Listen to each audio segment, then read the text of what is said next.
Hello there, welcome back to the Ogre, the old Git Reacts, Reviews and Off Times Reminiscences. Today we're doing Serpent Column. I can't remember when this album came out, it's fairly recently. Took me a couple of listens, but it's now in the collection, and so let's have a listen and see why.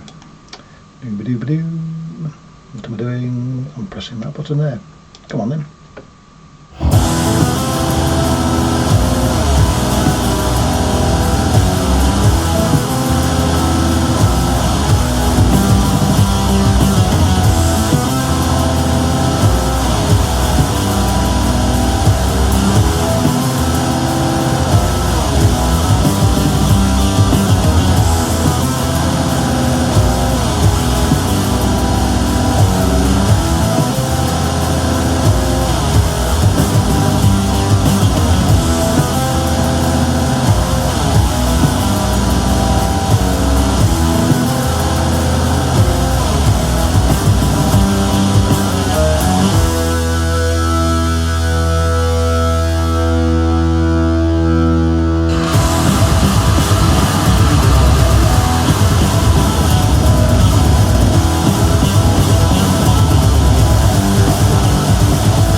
I think the thing that grabbed me about this most, not this track on its own, but the album in particular, was the rawness, the intricacy and the rawness combined. I mean, it is quite raw. It is getting a barbed wire glove massage at times. There is no smoothness to this whatsoever, but the intricacies, and we're not there yet, but even now there's a persistence and a needling, a poking. The riff demands you pay attention. Very often when I'm listening to rawish or lo-fi-ish music, the temptation is to drift off, and the music encourages, even when it's being extravagant at times, within that those boundaries of lo-fi and raw. But here, every time you consider perhaps drifting away, you get a poke in the eye. Yeah.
So you get a sense with this artist that he's hiding something. The music is, however you want to look at it, played through a veil of fog. More reminded me, to be honest, of and music being dragged through a muddy puddle, and then you get the fire strike of that lead guitar work, and it is a bit like what reminded me in uncertain terms of spectral law, but with a crust of something on it. It's almost as if I can't remember the name of the process, but it's almost, what is it called? I can't remember. But it's almost like you've got a rusty piece of metal. It's annoying me now, I can't think of the term, it's on the tip of my tongue, but it's not coming. And then you run electricity or whatever it is you do to it, and that rust falls away, revealing the brightness. In some ways this is what Serpent Column do with the music. There's a degree of understatement to it, and then you're blinded, caught unawares and blinded by what they can actually do.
I don't know what it is, but they insist on hiding their merit behind the murk, and to be honest, I quite like that. I do like it. In fact, it would totally change the character of the artist if all the music was bright. And I've said before, I'm a lover of murk, and I do like having to explore a wee bit in finding what's going off. There's some psychedelic elements in this. Bits of it reminded me of the Doors, briefly. But there's something manic underneath the percussion going off very often, and what was I saying? I can't remember. It's gone poof again. Oh yeah.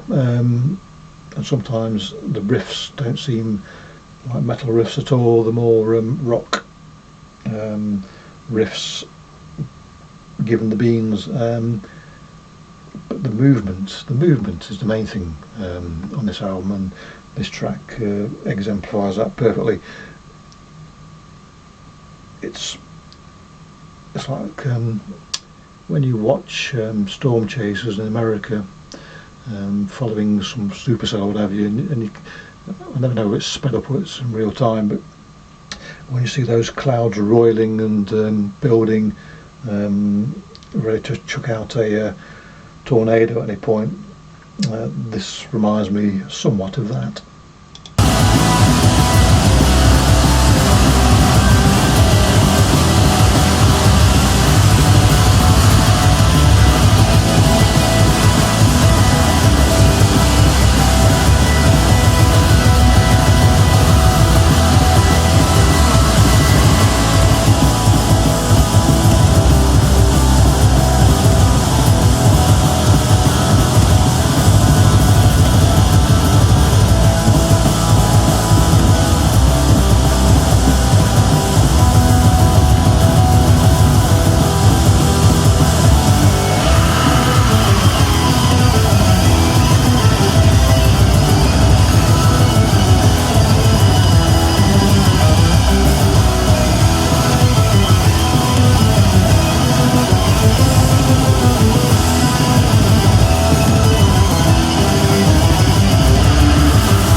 So there you go.